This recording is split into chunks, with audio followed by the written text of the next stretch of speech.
सभी लोग बैठ जाएं।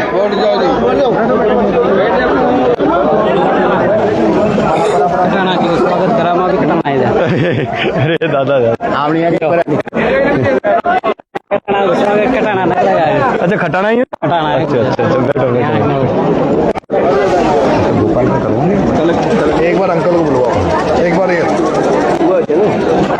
जाओ भाई। माला माला दे दो भाई। तिलक वाला किधर गया?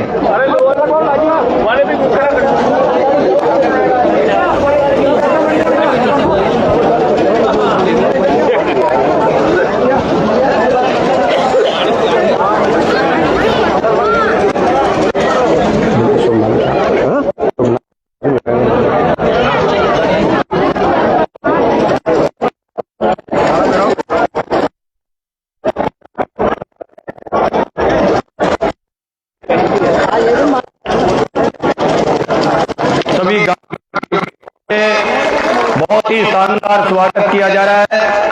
राम सिंह जी की ओर से भगत सिंह की प्रतिमा देकर आशीर्वाद देकर भाई साहब को जो आशीर्वाद दिया जा रहा है। जिंदाबाद इंकलाब इंकलाब। पूरा जवाब दीजिए।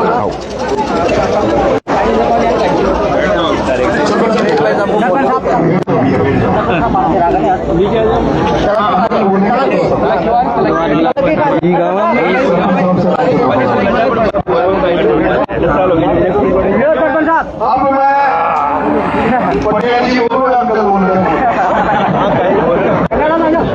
पटेल जी रामेश्वर जी से निवेदन करूंगा कि वो आपको संबोधित कर रहे हैं, मार्गदर्शन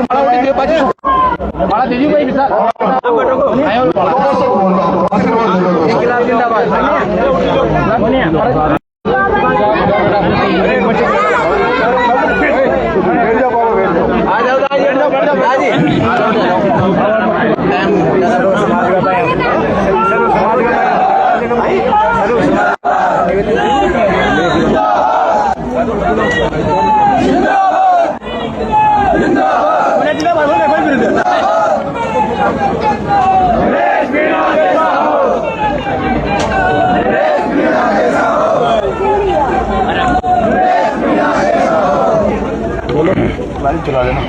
अंताब विधानसभा के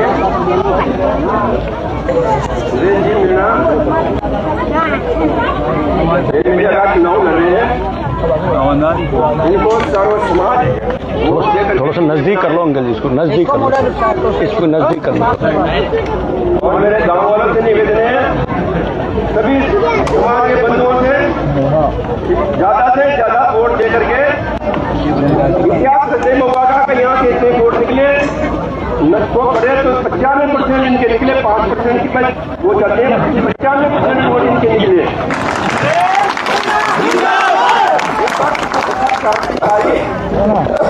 नवयुवक आपको कहीं कभी भी नहीं मिलेगा। कांग्रेस को धोनी को देते हैं अपन, आपने उनका देखा है एक बार यूज करके दोबारा वापिस नहीं आते हैं। किसी की कोई जाता है उनके पास तो 5-5 घंटे वहां देखा ना, फिर भी जब जवाब देते हैं अपन उनसे नहीं करते वो काम के लिए। और इस 28 साल बचे इनके, तो 28 साल के लिए इन्होंने एक बार देख लो, अगर इनका भी वही वोट वही रहा तो अपने क्या है एक बार इनको मौका दो आप लोग।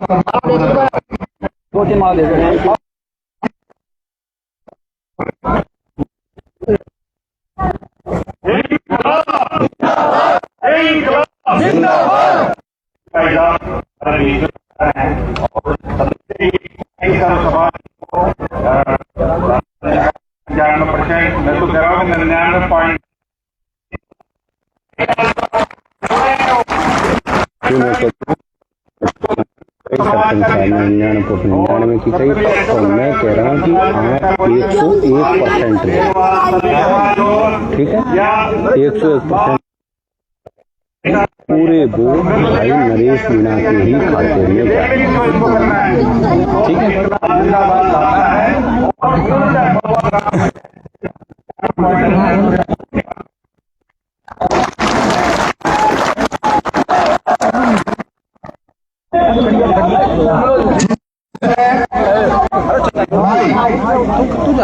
इसको मंच में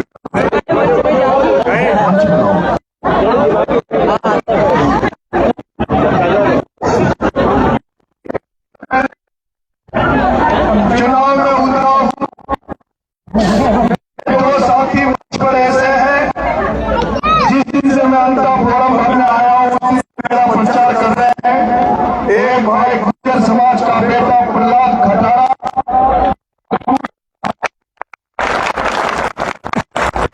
दूसरा गोपाल बसरी,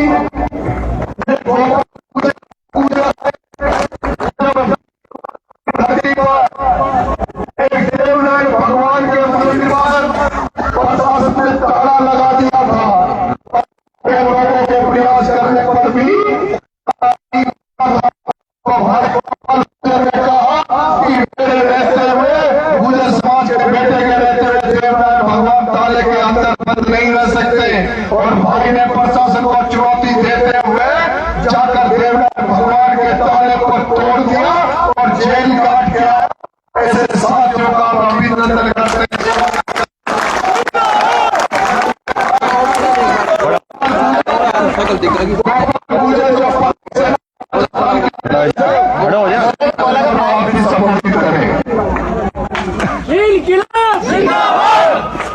एक बार आप सभी भगवान श्री राम का जयकार लगाएंगे।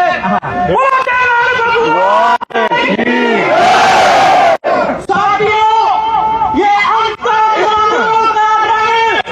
11 तारीख को एक ऐसा ऐतिहासिक रन होगा, और मैं आप सभी भाई बहनों और माताओं से ये कहना चाहूंगा कि 11 तारीख को ये जनसेना राजस्थान में एक ऐसी क्रांति का जन्म होगा, तो राजस्थान में एक नए युग की शुरुआत होगी।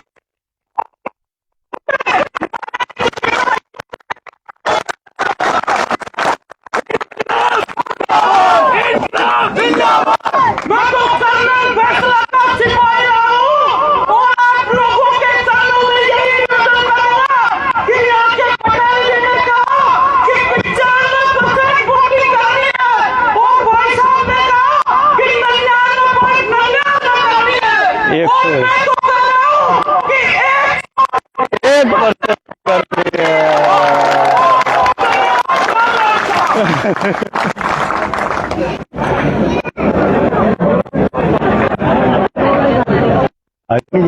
राम राम साहब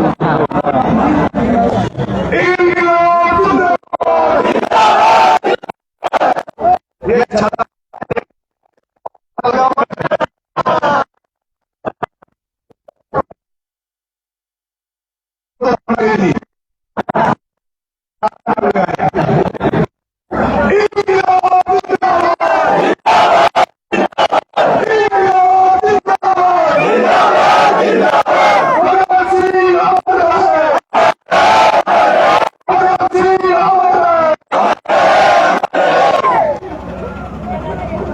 महुआ गांव के पटेल जी रामेश्वर जी महुआ पंचायत के आमड़े लाल मंच पर दिया सर्व समाजों के लोग सामने खड़े, महुआ के मेरे अतुल्य बुजुर्गों, मेरी माताओं, युवा साथियों, प्यारे बच्चों, आपके चरणों में दंडवत प्रणाम, आपको नमन।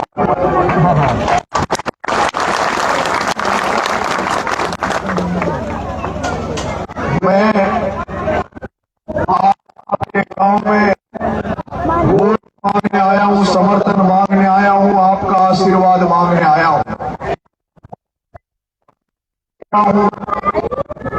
इसी सुबह जैसे ही हम लोग जिस भी गांव में जा रहे हैं, एक से बढ़कर एक गांव में स्वागत हो रहा है, एक से बढ़कर एक गांव में आशीर्वाद मुझे जो मिल रहा है वो बढ़ता ही चला जा रहा है। जैसे टीवी वाले ने पूछा था क्या चल रहा है, क्या होगा, मैंने कहा मैं एक गाड़ी से सुबह 8 बजे प्रचार के लिए निकलता हूँ। जब पहले गांव में घुसता हूँ तो कई गाड़ियां हो जाती है, हजारों लोग हो जाते हैं, और शाम को आते आते तो रोड जाम होने लग जाते हैं, जनता सड़कों पे नजर लगती है।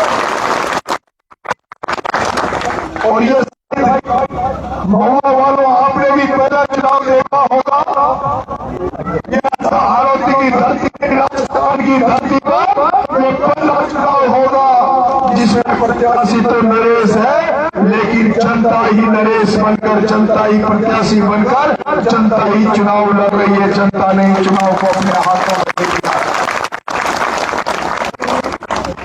जनता ने इस तरह से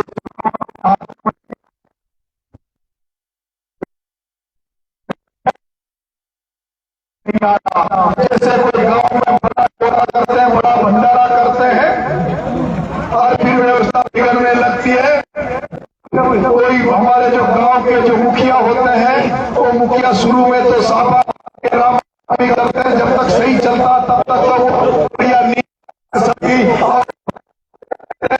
लेकिन जब खराब होने लगती है, व्यवस्था बिगड़ने लगती है, जब पंगत में आदमी नजर नहीं आते, जब व्यवस्था होने लगती है, तो मैंने वो भी देखा जब हमारे प्रतिष्ठित गांव के लोग, पटेल लोग, बुद्धिजीवी लोग खुद ही पंगत में लग जाते हैं, खुद ही पत्तल उठाने लग जाते हैं, खुद ही रोटी परोसने लग जाते हैं। इसी तरह से अब ऐसा लग रहा है कि राजस्थान की जिसको देवरी में नहीं हारना चाहिए, वो लड़का अगर ये अंतर का चुनाव भी हार गया तो में शायद खत्म हो जाएगा।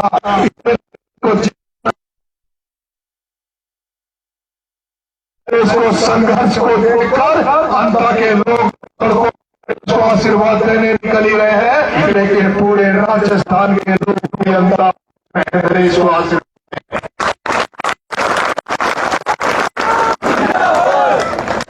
ये एक ऐसा चुनाव है, अब तक चुनाव देखे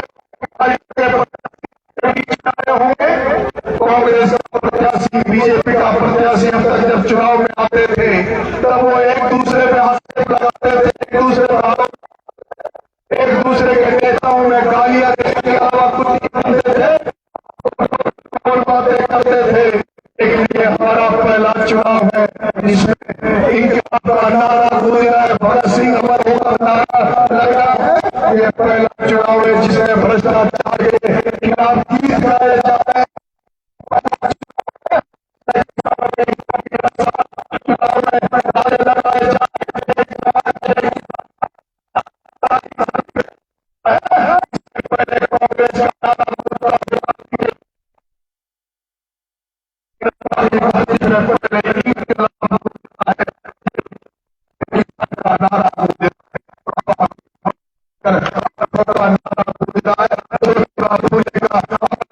नारा गूंज रहा है, सौत्री फूले का अमर होगा नारा,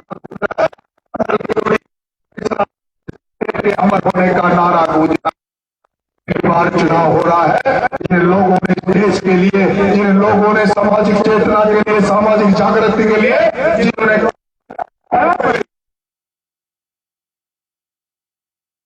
नारे लगाए जा रहे हैं। किसान भाइयों, चुनाव में है, वैसे तो 15 प्रत्याशी मैदान में है, बाकी का नाम लेकिन मुख्य प्रत्याशी एक आपका बेटा नरेश मीणा लड़ रहा है। आपके अलावा आपके बीच में आपके आशीर्वाद से, बाबा के आशीर्वाद, के आशीर्वाद से जो गाँव ढाड़ी ढाड़ी के पैरों में दंडवत करके आपके आशीर्वाद से चुनाव लड़ रहा है। और दूसरा कांग्रेस का प्रत्याशी प्रमोद जैन भाई है जो 3 बार एमएलए रहा, जिसकी घरवाली जिला प्रमुख है, जिसका देश है, जिसके पैसे की कमी नहीं है, जिसके साथ 40 स्टार प्रचारक हैं। दूसरी तरफ और है का बेटा है, लेकिन उसके साथ भी भारतीय जनता पार्टी है, जिसके पास सत्ता होती है उसके पास किसी चीज की कमी नहीं होती, प्रशासनिक तौर पर कोई कमी उसको मिलेगी, इसलिए वो भी सक्षम है। लेकिन बेटा तो अकेला है, बेटे के साथ तो जो लिखने वाले बच्चे हैं वो प्रचार में घूम रहे हैं, जो बुजुर्ग है वो प्रचार में घूम रहे हैं। एक भी नेता आपके मंच पर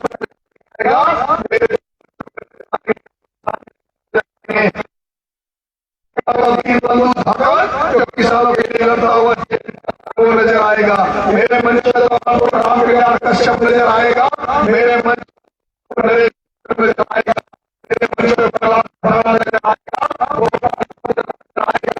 मेरे मंच में तो दुर्गा लाल मेघवाल नजर आएगा, काशी लाल मेघवाल नजर आएगा, मेरे भाइयों नजर आएगा। तो इसीलिए आपसे कह रहा हूं, मेरे पास कोई नहीं है, ईश्वर का आशीर्वाद लेकर इस बार उम्मीद है आप मेरी नैया पार कर दोगे। नैया पार करोगे। और मुझे ऐसा लगता है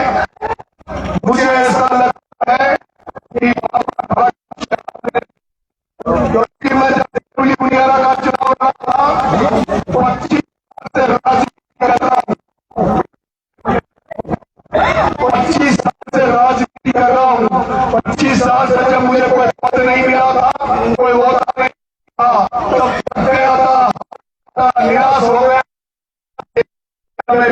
टिकट नहीं मिला, तब मैं बाबा खाटू श्याम के दरवाजे पे भोग लगाने गया था और उस हारे के दर पे गया था।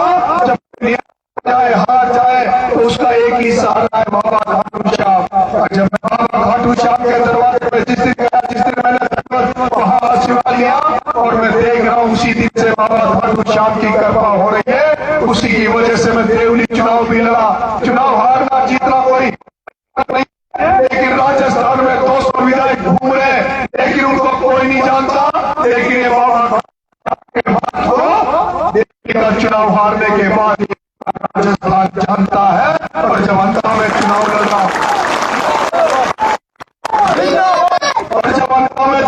रहा हूँ तो अंता के उपचुनाव के साथ साथ देश में 4 और उपचुनाव हो रहे हैं, बिहार में आम चुनाव हो रहे हैं। लेकिन मैं देख रहा हूँ बिहार के आम चुनाव की जितनी चर्चा नहीं है, उससे ज्यादा चर्चा उपचुनाव की है, जहां एक लड़का किसान का बेटा एक साधारण परिवार में पैदा हुआ नरेश मीणा, जो एक बहुत बड़े धन्ना सेठ 70,000 करोड़ के प्रमोद जैन भाया के सामने चुनाव लड़ रहा है और उसको प्रचार नहीं कर रहा।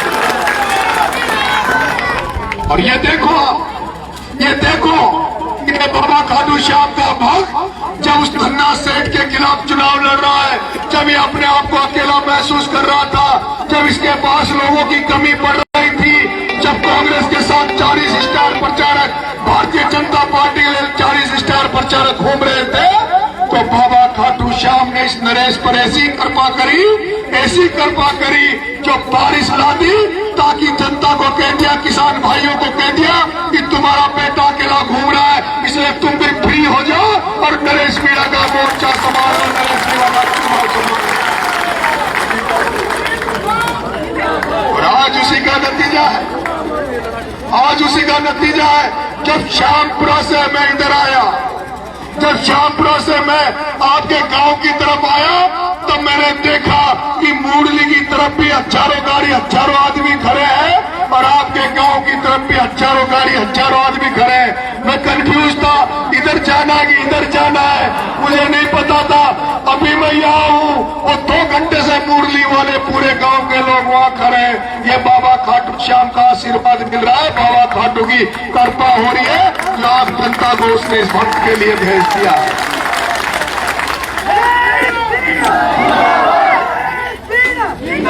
मैं गांव में जाता हूँ, मैं गांव में प्रचार करने जाता हूँ, बहन बेटियां मिलती है, माताएं मिलती है, वो कहती है कि बेटा अब तक कई बार वोट दिया छे, घनी बार एमएलए बनाया, घनी बार एमपी का वोट दिया, पर माकू तो वोट जब दे जब तो माकू याद करे छे, माँ का गोडा हो छे, और वोट देने के बाद एमएलए एमपी बनाने के बाद कोई भी व्यक्ति दोबारा हमारी तरफ लौटता नहीं है।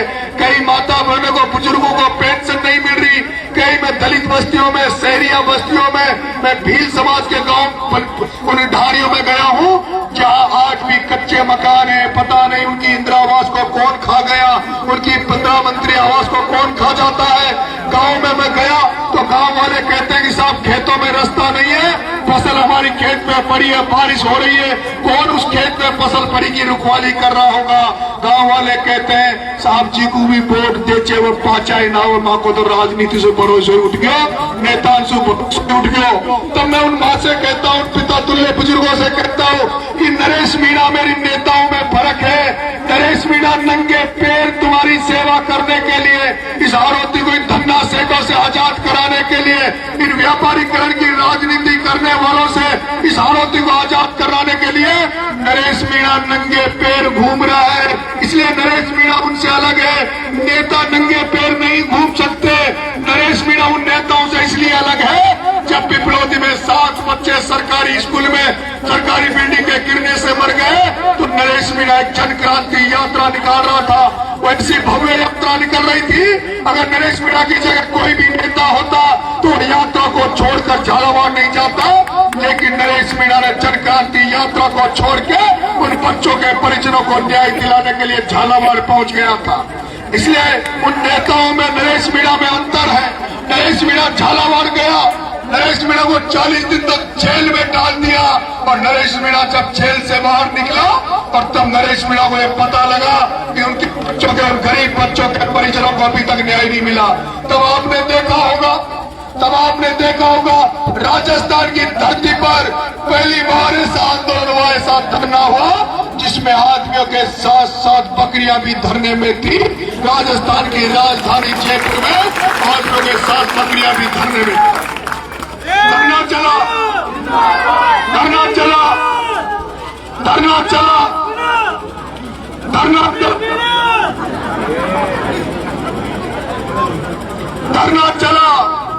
धरना चला। मैंने अन्न त्याग दिया, मैंने भूख हड़ताल करी। भूख हड़ताल 1 दिन की नहीं थी, भूख हड़ताल 2 दिन की नहीं थी, 3 दिन की नहीं थी, 4 दिन की नहीं थी। तुम्हारा बेटा नरेश मीणा 15 दिन तक अन्न को छोड़कर जयपुर के हॉस्पिटल में पड़ा रहा। मैं पूछना चाहता हूँ मेरी माता बहनों, मैं पूछना चाहता हूँ मेरी माता बहनों, तुम कहती हो कि जो वोट लेकर जाता है वो दोबारा नहीं आता। मैं तो अभी तक कुछ नहीं बना, लेकिन फिर भी उन बच्चों के लिए 15 दिन तक भूखा हॉस्पिटल में पड़ा रहा। मैं तो वो नरेश हूँ जो कुछ भी नहीं बना, लेकिन उसके बावजूद भी चमवा रामगढ़ में एक आदिवासी बच्चे को न्याय दिलाने के लिए चमवा रामगढ़ में चला गया, 25 लाख रुपए दिला के आया हूँ। मैं वो नरेश मीणा हूँ जो कुछ नहीं बना, लेकिन 12 की कलेक्ट्री को किसानों के साथ घेर लिया। किसानों का ट्रैक्टर लेकर कलेक्ट्री में घुस गया और कलेक्टर एसपी को ट्रैक्टर में खड़ा करके किसानों के फसल बीमा का पैसा दिलाने का काम तुम्हारे बेटे नरेश मीणा ने किया। इसलिए ये मत सोचना कि नरेश मीणा एमएलए बनने के बाद वापस नहीं आएगा, क्योंकि नरेश मीणा एमएलए बहुत छोटी चीज होती है। एमएलए बहुत छोटी चीज होती है, एमएलए को कोई नहीं काटता। तुम्हारा बेटा तो बहुत कुछ अलग बनना चाहता है। तुम्हारा बेटा नेता नहीं बनना चाहता, एमएलए एमपी नहीं बनना चाहता। तुम्हारा बेटा तो गरीब लोगों के, कमजोर लोगों के, किसानों के दिलों में जगह बनाना चाहता है। तुम्हारा बेटा तो जब मरेगा, जब इस धरती को छोड़ेगा, इस जीवन को छोड़ेगा, तो तुम्हारा बेटा तो जैसे महान पुरुषों को याद करता है, जैसे बाबा भीमराव अम्बेडकर को याद करते हैं, जैसे बाबा रामदेव को याद करते हैं, जैसे हम ज्योतिबा फुले को याद करते हैं, जैसे कर्नल किरोड़ीलाल भैंसला को याद कर रहे हैं, जैसे राजेश पायलट को याद कर रहे हैं, जैसे चौधरी चरण सिंह को याद कर रहे हैं, जैसे शिबू सोरेन को याद कर रहे हैं, उसी तरह नरेश मीणा तो ऐसा काम करना चाहता है। जब नरेश मीणा मर जाएगा, जब नरेश मीणा इस दुनिया को छोड़ देगा, तो जनता को याद करने ऐसा करेगा जो जनता नरेश को याद करे। इसलिए आपका नरेश क्या काम कर रहा है। इसलिए ये मत सोचना कि नरेश वापिस नहीं आएगा। नरेश वापिस नहीं आएगा। आज तो नंगे पैर गाड़ी में बैठ के आया हूं। आज तो नंगे पैर गाड़ी में बैठ के आया हूं। अगर नरेश मीणा एमएलए बन जाएगा तो नंगे पैर पैदल पैदल पैदल कार गांव में जाएगा। गांव के बीच चौराहे पे घाट बिछाऊंगा। घाट पर बैठकर गांव के एक एक समस्या को सुनूंगा, समस्या को डायरी में लिखूंगा। और उसके बाद जो किसानों की फसल गल गई, सोयाबीन नष्ट हो गई, उड़द नष्ट हो गया, धान नष्ट हो गया, जो किसानों को खाद नहीं मिल रहा, उन तमाम समस्याओं को लेके अंत में जो बस स्टैंड की बात हो, मांग रोड से लेकर 12 तक की सड़क का मामला हो, अंता विधानसभा की एक एक समस्या को लेकर हजारों लाखों लोगों को लेकर अंता की 12 की कलेक्ट्री पे बैठ जाऊंगा। कलेक्ट्री को घेर कर बैठ जाऊंगा और जब तक चिन्हित कर करके एक एक समस्या इस अंता विधानसभा के साथ साथ 12 जिले के किसानों की दूर नहीं हो जाएगी, तब तक नरेश मीणा कलेक्ट्री को नहीं छोड़ेगा। ये भरोसा मैं आपको देकर जा रहा हूं। मुझे उम्मीद है आप मेरे संघर्ष को याद करते हुए, मेरे 25 साल की तपस्या को याद करते हुए आप मुझे आशीर्वाद देंगे, समर्थन देंगे। मुझे भरोसा है आप 11 तारीख को मेरा चुनाव जीने गन्ना और किसान 9 नंबर पर मेरा बैलेट नंबर है। मैं चाहूंगा सारे युवाओं से, हर व्यक्ति से कि वो एक एक माता बहनों को, बुजुर्गों को चुनाव चिन्ह ढंग से समझाए और इस बेटे को आशीर्वाद दिलाए। क्या आप मुझे आशीर्वाद दोगे? हाथ खड़े करके बताओ, तो सारे लोग आशीर्वाद दोगे? ऊपर सबने हाथ नहीं करेगी क्या? ठीक है ना माता जी? आपने हाथ नहीं करेगी, वोट नहीं दोगी मेरे को? जो मेरे को वोट देंगे वो हाथ खड़े करो।